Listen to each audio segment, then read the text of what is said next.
Welcome, ladies and gentlemen, to this week's double episode of Wrestling Rewind here on the Jeff Beacham Network. And the reason it's a double episode is because Jeff's a flake and he got sick last week. So, yeah, we're doubling up. I will, as I stated on social media at the end of this show, be putting the poll up for next week's show, which will be a choice from WrestleManias 2000 through 23. So we'll see how they play out. I will let you guys know at the end of this show what your choices will be. But it's going to be a long one, kids. We usually do one match, but we are doing two today, as I said. We're starting off with yes. Thank you for the take a moment there very much. Of course, we're starting off with and again, arguably, and if you're going to argue anything, it's going to be Eddie versus Ray. But arguably the greatest opening match in WrestleMania history, the battle of the brothers Hart. And then we're going to do, as Greg said earlier on the Greg Cherry show, a complete contrast of styles because they're going to do a dumpster match for the tag team championships. So it's going to be a very interesting day for sure here on Wrestling Rewind. Greg, I'll tell you, man, yesterday was interesting. I tried so hard to get this edited by the time I wanted to do it. It didn't happen, but we're here today. We're going to lead us into today's trivia contest. So fun day here on the Jeff Beacham Network and the Greg Cherry brand. Lots of good stuff. Two great matches here, and then the final match of the first round in the trivia tournament. So I'm excited, brother. We got good matches all around, two wrestling matches, and of course a wrestling trivia match. So we are fully set as far as what we want to do today. I'm looking forward to both of them. I'm gonna have to polish this thing here in a few weeks because it's going to be on the line on episode 100. It's not that far away. Like it seems like it is just because it's still the first round of the tournament, but the rest of these rounds are going to go quick. So I gotta get ready. Just figure you've got 4 matches next round, then 2, then 1. So that's 8 weeks to go until you face the winner of this thing. So yep, crazy. But as we start off our show today, we are on WrestleMania 10. There's your timestamp. We are literally less than 7.5 minutes into the show. That's how quickly WrestleMania 10 gets off and running. We see little Richard do his thing, America the Beautiful. Vince and Lawler do their brief little back and forth, and then boom, off we go. So get here. It is at 7 minutes, 26 seconds into WrestleMania 10.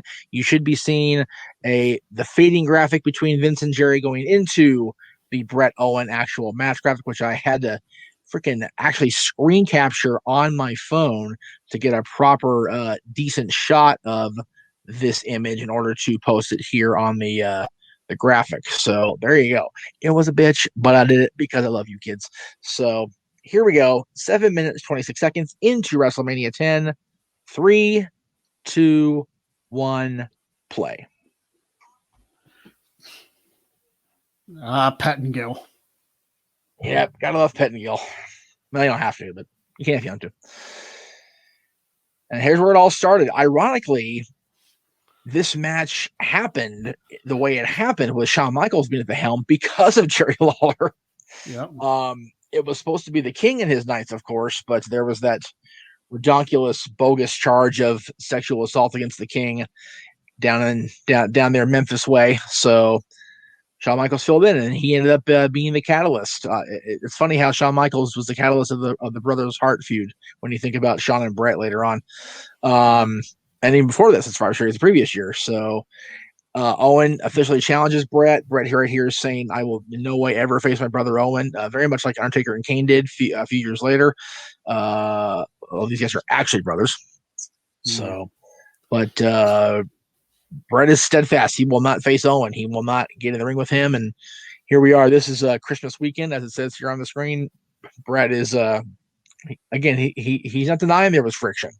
And there was, very much so. But they've reconciled. They're going to go against the Quebecers at the Royal Rumble for the WWF Tag Team Championships. Bret's going to put his solo career on the back burner.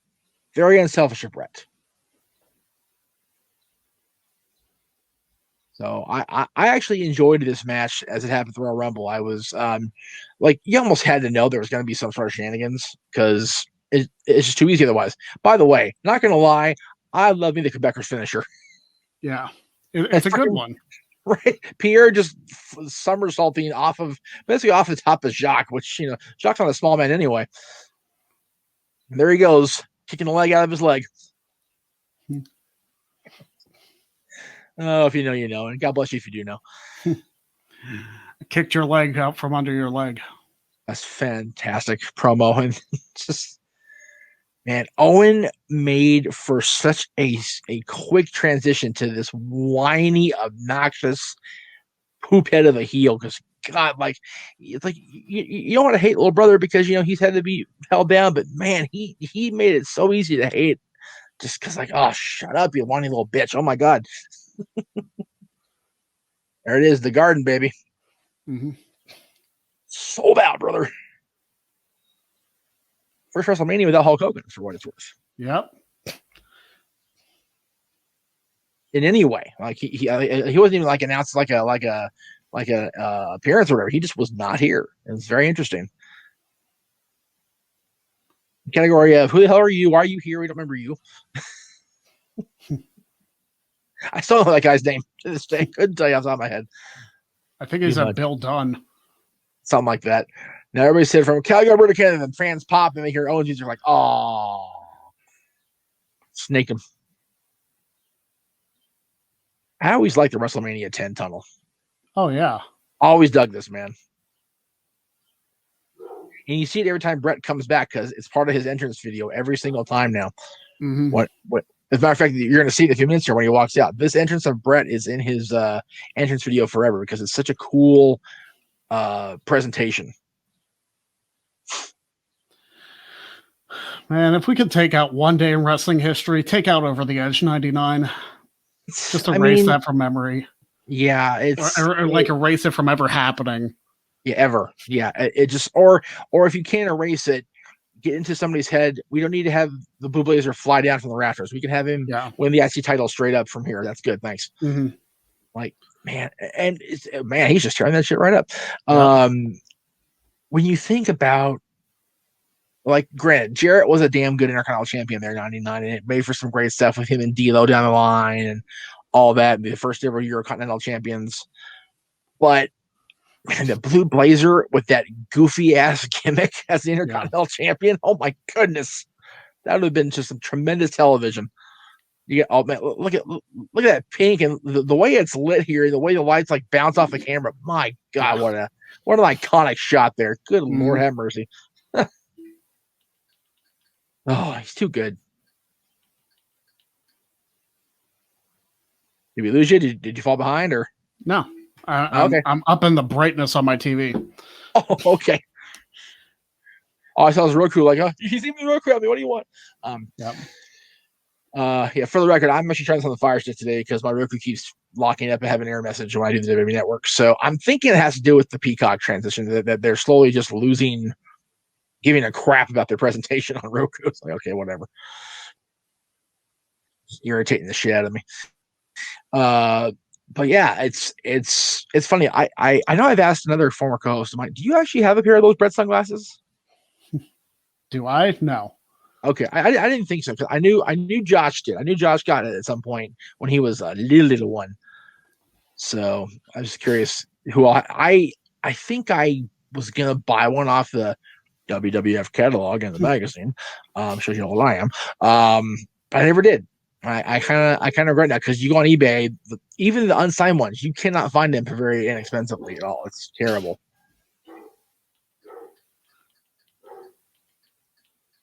And the dog agrees with me, so there.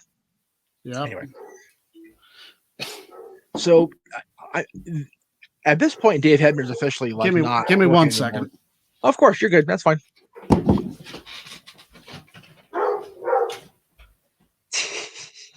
Oh, the puppies. So I'm pretty sure I'll ask Greg when he comes back. I'm pretty sure this is Earl Hebner refereeing this match. I'm pretty sure Dave had stepped away from working in the ring 100% at this point. He was no longer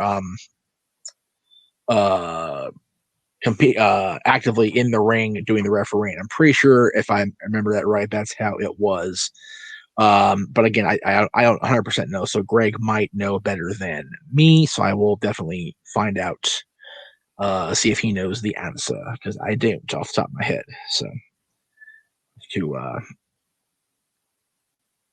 check that out. But again, we talked about it earlier. It's the argument of the greatest opening contest in WrestleMania history. It's very hard to disagree with this one being the one, because this match is so technically sound from start to finish. It's just flipping amazing how good this match really is. I mean, honestly, and the passion of having two brothers. That's let me take a thing, get rid of this timestamp thing. I guess don't really need that anymore.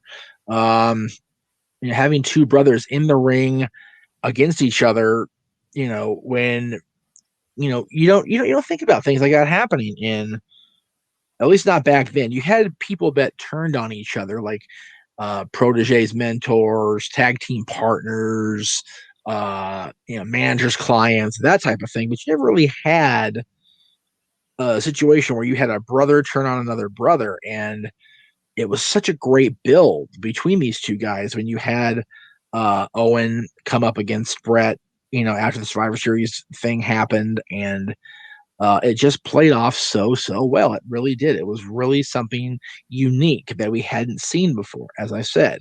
So I'm very excited that we get to watch this. And again, they're just wrestling. They're actually doing like there's no not a whole lot of shenanigans in this match. They did get shenanigansy later, if that's even the word, shenanigansy. I got the shirt, Greg, when you get back. Just a very well laid out and executed one-on-one match. Very, very proud to have watched it as a fan all those years ago, which, God, this is now, this is WrestleMania 37. So this is 27 years ago, which is just mind-boggling to me. That much time has passed in the interim between what we're seeing here on the screens, if you guys are watching the network, which again I appreciate, and what you see right here with good old JM and Greg coming back momentarily. So there you go. Very, very interesting to look back when you think about, Greg mentioned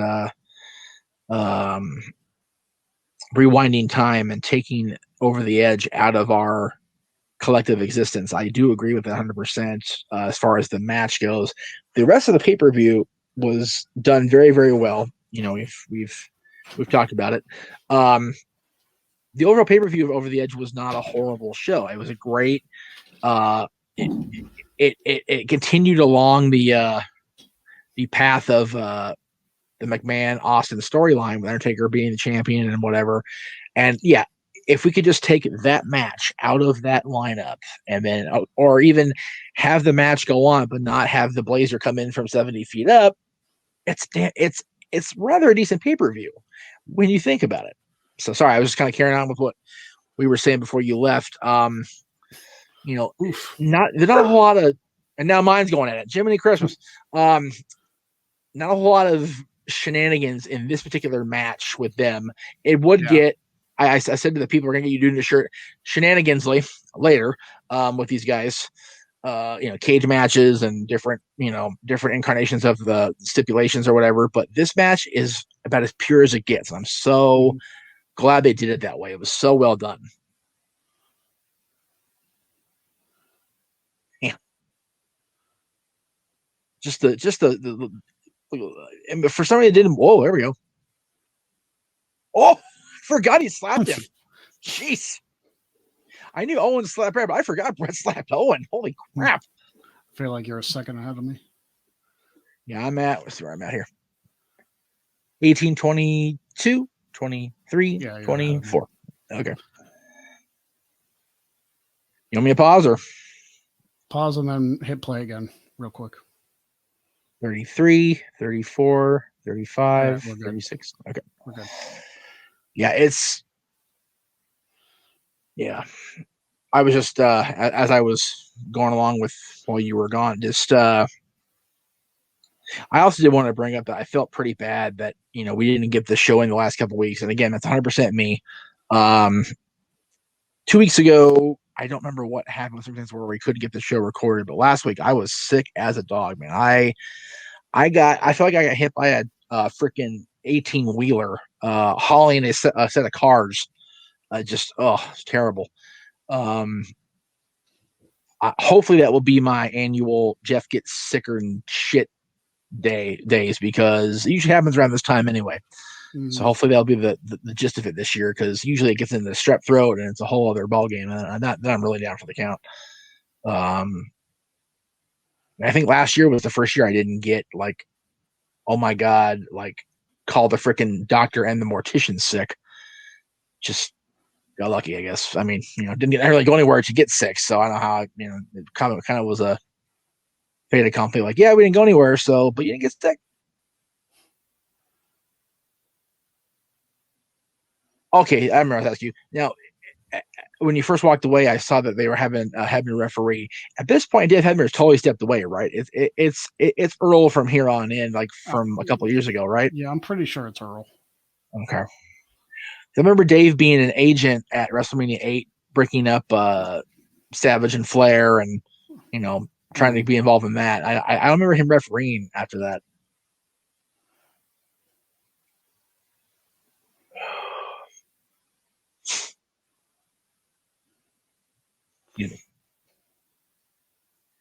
So as you guys are watching this match, which again is one of the greatest things ever, be aware of the timestamp for our next match. For WrestleMania 14, when you guys have that queued up, we're gonna take a brief break in between the two matches. We'll give you guys a chance to go, go grab a snack or a soda or a water or whatever, and go potty if you gotta do that. I mean, you guys are watching the match, you can pause anyway, it really doesn't matter. But in case you guys want to watch it all live, the tape all special, like we'll do that for a few minutes after this match is over. But there's the timestamp for the dumpster match, and I'll definitely address that when we actually start the match itself. As Greg said, completely different contrast of matches today on WrestleMania. So, yeah. That's too much. I always liked that move where you would like go off the second rope and like kind of like dive behind you, and I mean totally blind. And either you hit it and it's a great roll up, and Bret even counted it there, or he just totally goes sidesteps your reduction. Up there you go, over the top of you. Either way, it's good stuff. I love it. Yeah. Need to look for next week's matches. I can do that. I wonder how, because we always talk about, the art of practicing a match 100 times versus just going to the ring and calling it, and how everybody has their own preferences. Yeah. I wonder how much Bret and Owen went through this one before they went into the ring, if they even did at all. Very curious about that. I would love to know the answer, at least at some point. 16, 17. Oops. Somebody's texting me. Bridge. Yeah. Oh, man. Big drop. And it's funny. People don't see either one of these guys as a big guy. Owen's got pretty hefty duty thighs, calf muscles. He's pretty stacked there in the in the lower half of his body there. So a leg drop like that's not going to feel all that pleasant. Not that what any the skinny guy either way, but Owen is deceptively. He's not as small as you think he is. I mean, none of these guys are, if you think about it. No, it's funny when I first got up close with Shawn Michaels. Yeah, he was already into retirement, well into retirement by then. He's still a good, solid, jacked dude. It's like, geez, you don't expect that with Shawn. I'm surprised Owen got away with using a tombstone. Right? Well, number one, this is 94, so it wasn't as you can't do that anymore as it is now, obviously. I know, but you figure, like, I know Taker wasn't here for this Mania, but even still. Right. I hear you. Yeah, it's very interesting how that was just considered okay. But I think it became more of a thing to protect Undertaker's finisher later than it was here, because yes, the mystique was definitely there with Undertaker by then, no doubt about that. But not as ironically, it would get more intense as it went on from here because this is the year of the, where the Undertaker missing storyline and the whole Leslie Nielsen thing, and then the Undertaker match at WrestleMania at SummerSlam rather. So it's very interesting how the mystique would change even more in just a short amount of time between the Royal Rumble and SummerSlam. How the aura of the Undertaker grew by leaps and bounds after this year. Because people, it's like people don't really understand how much of a character presence Undertaker had even early on as he did. He was very, very full of mystique, full of mystery. Very, very well done. His entire presentation, all throughout his run in WWE. I mean, it's just amazing to me how awesome it really was. Oops, I screwed up. Shoot.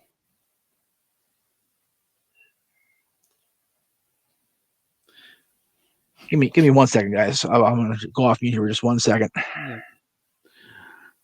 So I watched Owen's Insecurity, and I literally just watched the Shawn match from In Your House, the one from '96. Right, exactly. Yep. Sorry, I had to deal with something. Where it was after Shawn had like gotten concussed and collapsed and all that stuff. Oh yeah. That was in the '95. But what's funny, I found out recently that yes, he was attacked. Yes, he was, not injured but hurt. If that makes it. If you guys know sports, there's a difference between injured and hurt, very much so. He didn't really need to miss that match with Dean, but he did. And then, Dean Douglas thought, okay, well, there you go. I got a clear path. And then he came up against Scott. So, that's a huge reason why Douglas will never work for WWE again, because of that very scenario right there. Yeah. So, and trust me, I get it. That's as much of a fan as I am of both those guys. Like, yeah, that was pretty shitty to do. So, again, that's just my take on it. But it did make for a great story. Let's not kid ourselves. He came back for the concussion, then he had the whole thing on Raw you talked about, with Owen, which gave Owen, I don't know about credibility, but definitely notoriety. Yeah. As the guy who took Shawn out, he's making fun of his Bret's knee. That's messed up. See, he became such a smarky, obnoxious jackass so quickly. The Dragon Screw always makes me cringe. Every time. Uh-oh, Indian Deathlock. As a guy who had, and here's the shot we used originally for the rewind thumbnail before I had to change it up.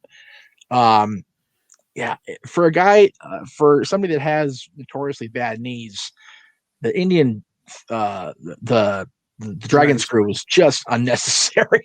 Like, ow, stop. Oh, yeah. As somebody who has torn something in his leg before, right, and broken a leg, it's like big nope. Yeah, big nope. Like, I would rather take a bump off a ladder through a table than take a Dragon Screw. Right, exactly. Because like at least that one I could control somewhat. But exactly. The Dragon Screw, you don't know what direction your leg's going. Oh, you don't.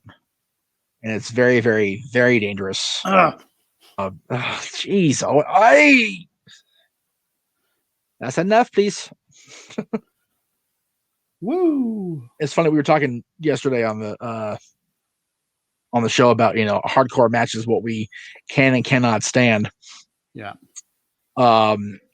Like just certain way they do like those leg moves, and just it really depends on. It also depends on a lot of experience, like as far as like what you've gone through, right? Like I don't really think about certain things as far as like death matches. Those don't bother me unless I've unless I know what's coming. Like I said, you can't watch Funk vs. Sabu because you've seen the aftermath. It ain't pretty. No. But I've seen it so many times. Like, it doesn't bother me at this point, at this stage of the game, right? However, I can't watch certain matches that have no hardcore inclination whatsoever, like Lesnar Cena.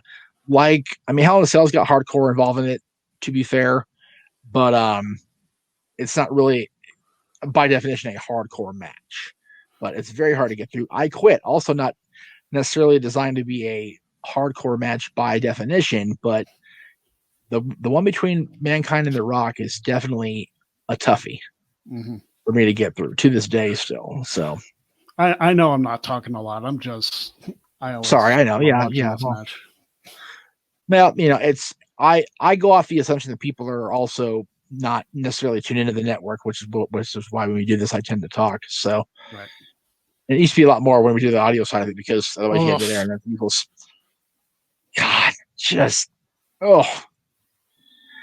funny. Bret always said he never hurt anybody, but he was definitely stiffer than a lot of guys, and most people appreciated that. Yeah. So I'm trying to find. I thought I sent you a list of what I wanted to do on this show in the next few weeks. I don't know if I showed you graphics or if it was a list or what, but I'm trying to find the group of the stuff I sent. I think it was before. I'm pretty sure it's on the other account. So now see, look at that. Bret's already selling the knee. You gotta love that Bret is continuing from where they were at the Rumble, because he hurt himself at the Rumble. Speaking of moves that don't age well. Right? Yeah, exactly.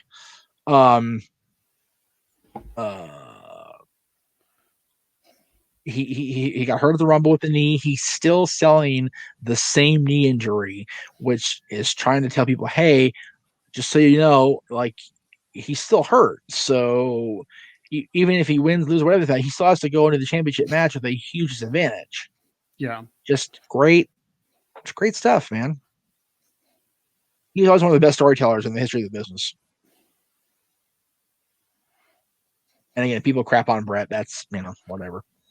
I don't see a need for that with him, but I understand why people think that's okay, right? Okay, I don't know where the hell those pictures are. I'm starting to buff crap at me. I can't find them. I know I sent them to you, but anyway, because I had certain matches picked out that I wanted to lay out for the next few weeks going into Mania and give people the choice of. So, but like I said, the being off last weekend, this week, or last week and 2 weeks ago, definitely screwed things up. So I have to figure it out. Owen with the freaking salad down on his feet. I love it. Sleeper. Oh, that's one way to counter a sleeper. Definitely effective, nothing else.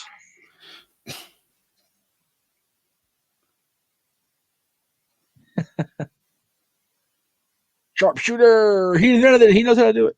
Oh, wait. Yep. I always love that line later with the King. He invented it. He did. He taught to Bret. Like, yeah,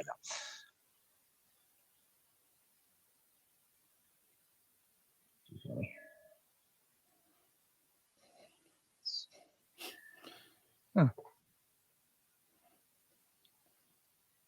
That's a tap. That's what I saw. See, Bret lost already. That's right. He already lost. Give it up, Bret. It's over. Admit to yourself. See, like, that's a thing that didn't really enter till 97. Right. With, so like when you see that in past, it's like, it's a tap. It's like it didn't apply. Nope. It did not.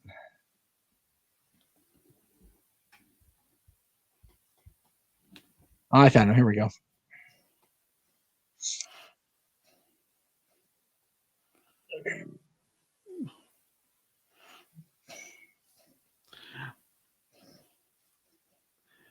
Victory roll? Nope. Yo, you're versed. Oh my goodness. I love Bret's face during this. He's just like, he got me. Too funny. I always want to know what the hell is on Owen's mouth. Where did that come from? It's gross. Like I don't want to speculate what the hell it is. It's just nasty looking. Watch this because I never noticed this before. Okay. Oh, damn! Flipped him off. Shit did in '94. Like I never even noticed that. One of the last times I watched it, I was like, he flipped him off. He on camera he straight up flipping that is tremendous. Yeah. Wow. I was not prepared for that to happen right now on my TV screen. Like, holy crap. That's bonkers, man. And this is like straight up new generation, so you don't expect that kind of stuff. It's like, where the hell did that even come from? Just shows how ahead of his time Owen was, man. Good for him. Hell with it. That's just freaking amazing. See, that if it was a technical tournament, then Owen should have fought Yokozuna in the main event. But right, that's what I would have done if I was booking the territory. But again, the whole thing was designed for Bret. Right. I mean, that's really, this is Bret's. This is his chance. Oh, here we go. Oh, I had stopped. Drag it.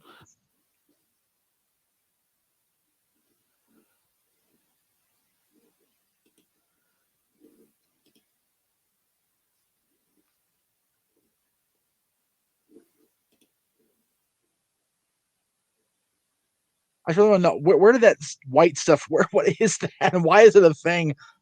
What? The little white thing in the corner of his mouth. It's probably spit. It looks gross. Like, I mean, like it just sits there. It's just like, ugh. It's so much you can't help but notice he's trying to cut a promo of his life, and you can tell he's flustered, but anyway. I know I'm nitpicking. Don't mind me. I'm also trying to load in the graphics for next week's show for you guys to choose from, or trying to anyway.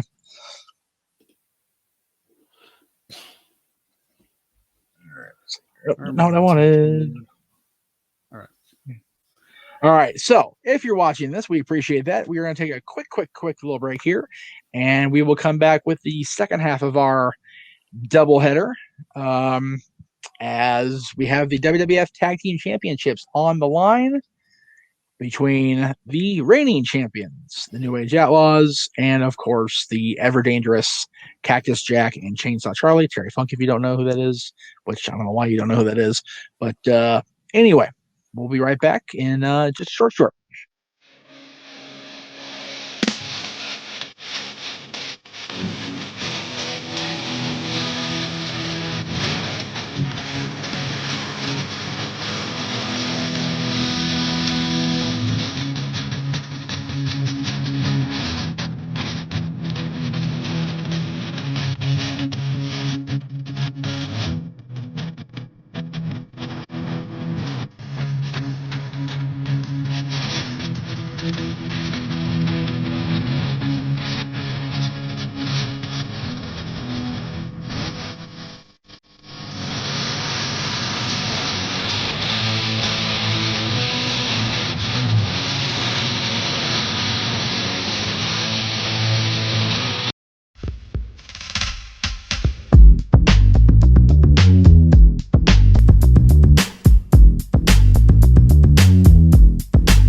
I had a dream last night that I had a DeLorean time machine. I was at some exotic locale and it looked incredible. And the hat, the jacket, the hoverboard.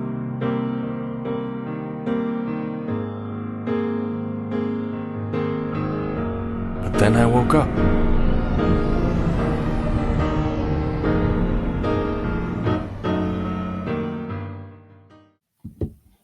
And welcome back to Wrestling Rewind here on the Jeff Mitchell Network. Thank you all for sticking with us here today. Hope you enjoyed the Bret vs. Owen match. If you didn't, you're not a wrestling fan. Get the hell off my channel. It's one of the greatest things ever. It's terrible how you don't enjoy that match. This match coming up, I understand if it's not your bag, your cup of tea, but it's the one that you at home chose. So it's your bad. It's all your fault if you don't like this match, because I gave you X-Pac versus Shane to choose. You didn't choose that one, so not my problem. But I enjoy it. You guys know I love Cactus, and Terry Funk was one of our favorite guests we had on the old Extreme Mayhem show, and the Outlaws are always great. So, I didn't for the first time. I forgot to ask you where you were in your fandom for Bret versus Owen, like where you were then and where are you now for 98 WrestleMania 14? I was still relatively new as far as wrestling goes. I think the first pay-per-view I watched was the 1992 SummerSlam. And so not having cable until like the mid 90s. So I still didn't have it in 94. Right. I only really got to see like the pay-per-views and stuff. So I didn't get to watch Raw. SmackDown wasn't a thing back then. Right. And so yeah, I was still relatively new to it. I occasionally caught like Superstars or right. I don't remember. Wrestling Challenge. Yeah, Wrestling Challenge. I don't think there was any WCW programming that I can remember, because I don't think I had TBS for Saturday night. So there was very little WCW I got to watch. Right, which is also a bummer. Yeah, so I was still relatively new, and by this point where we're at now in '98, I was pretty heavy into it. Yeah. So, any recollection of when you actually got cable, out of curiosity, as far as getting beyond 213? Right, it was either right before or right after the NWO began. So, oh wow, okay, what a time to get it, right in the heat of the Monday Night Wars. Yeah, no shit. I just asked you because you mentioned not having TBS access. That means, because it's funny how the whole Hogan thing played out, as far as Gene going to the Thunder in Paradise set, and then Bobby tagging along with him, and it built and it built and it built, and then boom, in June, all of a sudden the ticker went across the thing. Oh, WWE was like, whoa! For a fan watching on Saturday night, you're like, wait, huh? What? But it been going on for we mentioned earlier that Hogan wasn't at WrestleMania 10. He was already talking with Bischoff, so it's not surprising he wasn't there. But for a longtime fan, it's still very like, huh? Hogan and no WrestleMania for Hogan, huh? Interesting. So this one here, though, he is knees deep in the NWO thing on the other side of the coin. He actually, as this match is happening, as this show is happening, Sting has become the undisputed champion, of course, because of the controversy at Starrcade and the rematch of Super Brawl. So 2 weeks before this, or maybe a week before, was uncensored with the featured match for the world title being Sting versus Scott Hall, but the featured match overall was Hogan Savage in the cage match for quote unquote control of the NWO. So interesting time to be a fan. Like you said, you came in right around the NWO's start. Just an amazing time. This is the most I was into the product at any given time. I know it's cliche to say on 98 was what it was. Yeah, remember, I was grounded from watching wrestling for a good chunk of this year because my grades were so crappy. So seeing these things all these years later is really neat for me, because I didn't get to see a lot of this stuff. 97 is a complete mystery to me. I haven't watched much of that still to this day, because I didn't watch back then. I haven't watched yet. I forgot some of the stuff happened in 97. And like you just pointed out to me a few minutes ago, I don't remember Owen flipping Bret off. That was Wait, what? I didn't remember the first time I watched. Like I said, it was like 3 or 4 months ago. I was just watching Owen and Bret because fantastic match, right? And I saw the end of it. It's like Owen just flipped Bret off. It's 94. Like I thought Diesel was the first person to flip somebody off on pay-per-view. Yeah, that's what I thought too. And then it's like, no, Owen did it 2 years before that. Yeah, in the Garden. In the Garden at WrestleMania, right in front of Vince. Yeah, Vince is sitting right there. You know he's sitting there going, pissed off. This match, however, goes beyond a little flipping off. This match goes beyond anything. It's born out of one of the moments that made everybody go, did they go too far here? Because I'm pretty sure they show it in the build-up to this match. We'll take a look here. Your timestamp, as you've seen here, should be 1 hour, 17 minutes exactly. That's where we are now at WrestleMania 14, 1998. The classic thumbnail, of course, is Austin, Michaels, and Tyson, which we will, I assume, watch at some point over our history, because we're not doing the WrestleMania events this year unless it's absolutely necessary, because that's the best match, and the other matches are hot garbage. It's really what it comes down to for me this year. But here we go. 1 hour, 17 minutes. 3, 2, 1, play.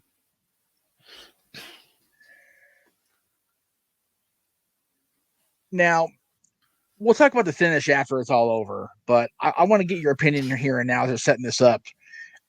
I'm not a fan of the way they explained the finish the next day on Raw. I thought it was kind of a crappy out. Yeah, I mean, it's kind of like a team casket match if you think about it. Yeah, and I love how there's no chainsaw whatsoever. He's Terry Funk. I don't care what this. There's no. There's no. No pantyhose over the face. It's Terry. He's coming here to kick somebody's ass with a chainsaw. We talked about chainsaw earlier today. Speaking of, that's I can get with that. Yeah, this one not so much. Oh my goodness. Yeah. And it's funny, if you read Foley's book, they actually took the ride for real. Yeah.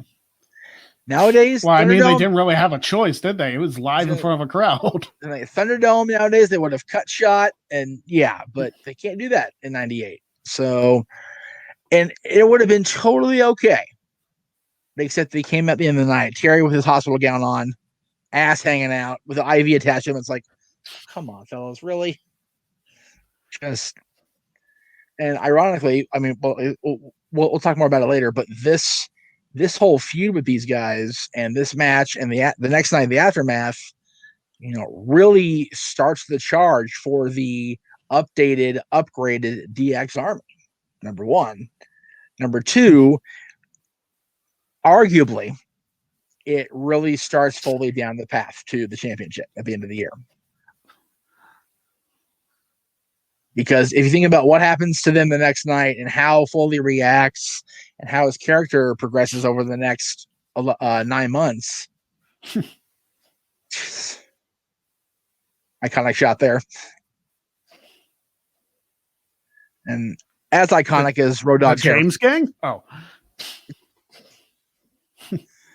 I understood the reference.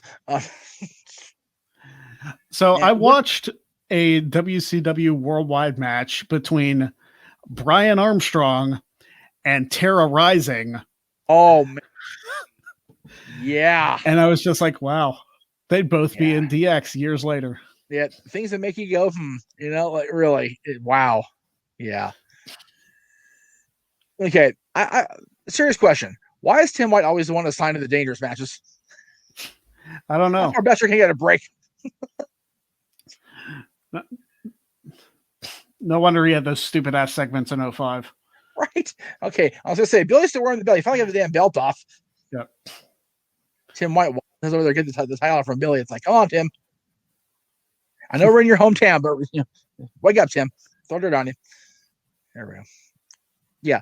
And again, the whole finish, but how do they I wonder if they did that finish you're gonna see here because of what happens with the ladder here later. That don't age well at all. At all. Ugh. Just so you know, you guys are gonna hear a lot of that in this match. It's not age well. This whole match is not age well. It's very non-concussion friendly. I was starting to wonder what happened to Lawler and JR. Yeah. Oh, God. Oh. Okay. He's got sham on his head. Jesus.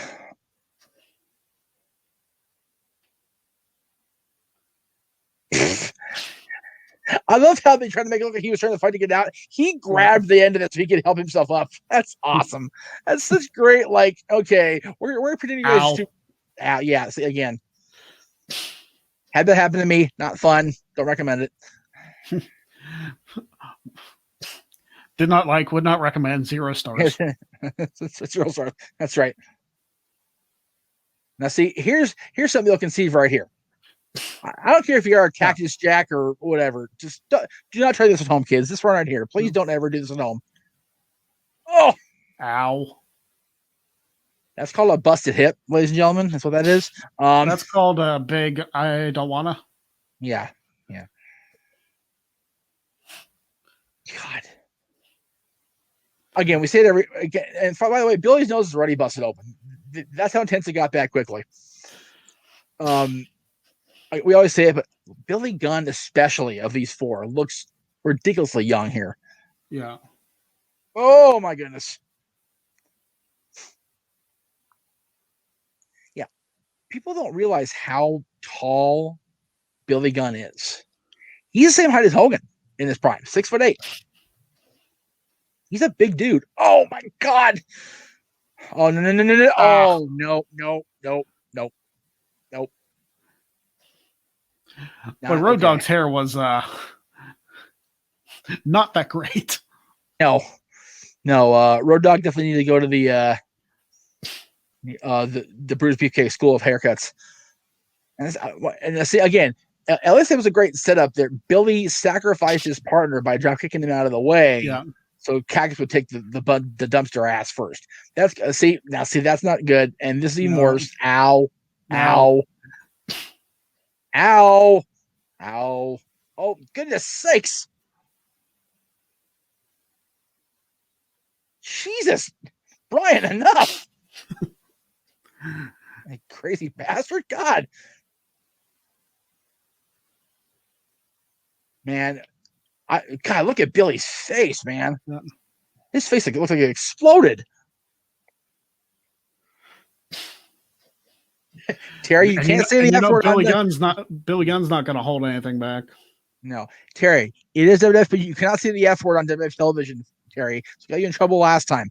Well, that's the Attitude Era. What does he care? Yeah, even the Attitude Era, you can't say the F word on pay-per-view. They can't. They did, but they shouldn't be able to. That's okay. He only got fired in the 80s because he called Vince a Yankee bastard on the air. Actually said that. I shit you not. Terry gave no fucks whatsoever. Oh, there's the one F word. Sorry, there it is. Gave no Fs whatsoever. He never did care. But Cactus has them both at bay with the mandible claw. He's holding them back. Just good stuff here. He's dragging him in there with him. It's a dumpster party. You're all invited. Oh my God. And here comes Terry. Here he is. Look out. Hi, Billy. Oh, goodness sakes. Somebody call Billy's neurologist. He'll be there in the morning. Man. Yeah, I've had one of those. I've had an actual LP record broken over my head. Not a pleasant experience. The cookie sheets do have give to them, luckily. Not a lot, they do. But yeah, a vinyl LP, yeah, that's just breaking over your head. That just hurts. That's just unnecessary. And that was very stupid of me. I got no pay for it. Nothing came of it really at the end. Just dumbass 20-something-year-old Jeff.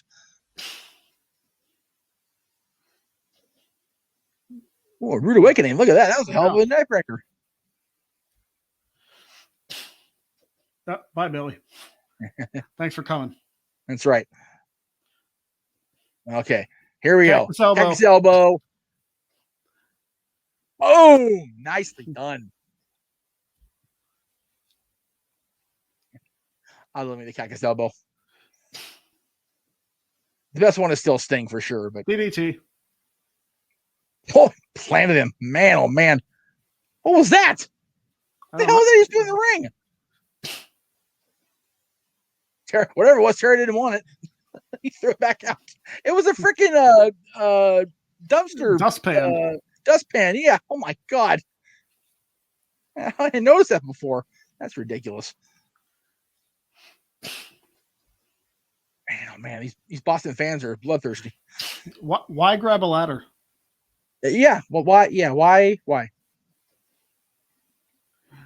It's not. No shit. It's not a ladder match. JR. Oh man, right down there in Texas. That's the single cross ranch. That's it. Yeah, that's actually pretty good. Oh man! And they broke it. And they broke the damn the dumpster. Oh man! Now again, I can see why they had to change the finish to the other dumpster if that was why. But still, just I don't know, whatever. Jeez. Road Dog's off now. Throwing shit around. Oh my God, I forgot about this. Now, double power. When this happens, watch this, you guys. Watch. Boom. Ow. Now, right there, Terry's gonna get a I don't know if it's a burst, it's called a bursa sac rupture, or whatever it's called. The very bottom, the middle of his lower back. You see it on Raw the next day. He's got a big, ugly, like, why are you even walking bruise on his lower part of his back? Yeah. That's the reason why they completely just tied him up and had Mick beat the shit beat him, is because Terry couldn't work. Because of that right there, what just happened to him. I mean, Terry was already 50-something years old, middle-aged and crazy anyway. But now he's got that freaking bruise on his back the size of Amarillo. Like, dude, it's terrible. Crowd shot. We don't know where they're going, but we're going to find them. Yeah. I mean, this is one thing. For Cactus' ability to, like, do that, like, ow, that's going to hurt. No question. That's not exactly a wide open space. No, it's not. It's not at all. You have to time that just right and pray to God that physics are your friend, man. And let's not forget, Brian nearly took Terry's head off of that damn cookie sheet to get that done in the first place. It's far too many. Oh, geez. Okay. Okay. Lots of trays. Blair Witch. Oh. And okay, good thing catering's done for the day. Yeah. Yeah, you tell him, Briscoe. Look at that guard sitting there. What the hell? Boston's finest. Anyway. Man. I was going to say, that's not saying much. Right. Surge. It's a surge. I think Surge is available at Burger King. Good again. Grief. Are they really? Yeah. That's awesome. I got to check that out next time I go to Burger King. And Terry's back. He double arm DT'd him on a pallet. I don't care how much you protect a guy. DTing your head on a wooden pallet. Splinters are a thing, folks. Good Lord. Jesus Christ. You people are sick for voting for this match. I just got to throw it out there. Another dumpster, because why not? You got to open the dumpster up first, Mick. Oh, is it already open? Oh, it is open. Okay. Yeah, it's open. Okay, suspend disbelief for a second here, guys. It's just saying. Close the damn lid. Oh, there's one and two. Terry, up a little bit, Terry. There you go. There you go, Terry. Good grief, you crazy old bastard, you. Oh man. He is certifiably insane. I'm not gonna lie. Poor crazy old coot. Oh, geez, look at his back. That's what I'm saying. Look at it. It's already like that. How is he even walking? Like, bang, bang. Yeah, okay, Beck. Oh my goodness. So bag me all you want, Cactus. Enjoy it while you can, man. God. Terry's eyes are as big as freaking Dallas.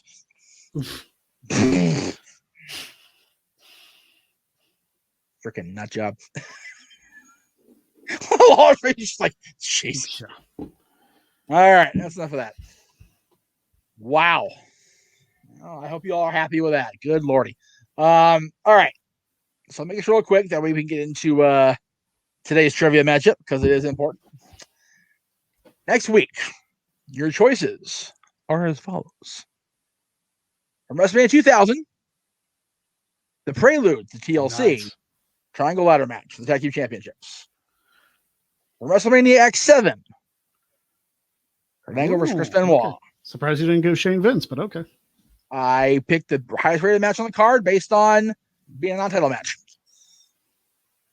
I have a feeling this is going to win WrestleMania 18, but try to surprise me, guys. Hogan Rock. Jeez.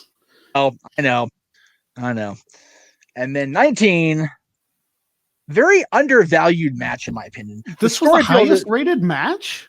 Besides championship matches, yeah. Really? Yeah. It beat Shawn Jericho? I think it did. Let me double check.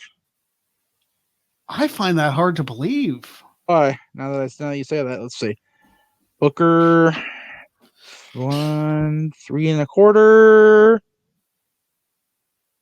Oh, I'm sorry. Just kidding. Okay, so erase that. Michael Jericho is the choice on WrestleMania 19. But good. I was gonna say, geez. Did we already watch it on the show? Shawn Jericho? I don't know. I thought we did. Did we? If we didn't, that'll be the choice. If we did watch it, it'll be the choice anyway. It doesn't matter. All right. No. So if it even wins the poll. Yeah, that's the thing. Like I said, the poll's going up as soon as trivia is over today. I want to make sure you guys watch trivia and focus on that and everything. But that's coming up right now at the top of the hour. So I'll go ahead and throw the plug in there real quick. There it is. Coming up at 6 o'clock Eastern, 3 Pacific is the WTC final match in the first round. Let's not forget that. The first round ends today, folks. Mm-hmm. Louis Dangor against Colin Andrew from No DQ. Wrestle Talk versus No DQ today. Going to be a rocket buster, as the Oompa Loompa would say. And then at 6:30/3:30, post-game show right here on Championship Network. So that's what's coming up today. Thank you guys for watching. Your choices will be made available immediately after trivia, so right around 7 Eastern, give or take. Until then, I am the West Coast Professor Jeff Meacham. He is the longest reigning No DQ Wrestling Trivia Challenge champion of all time, Greg Cherry, and we will see you guys next week.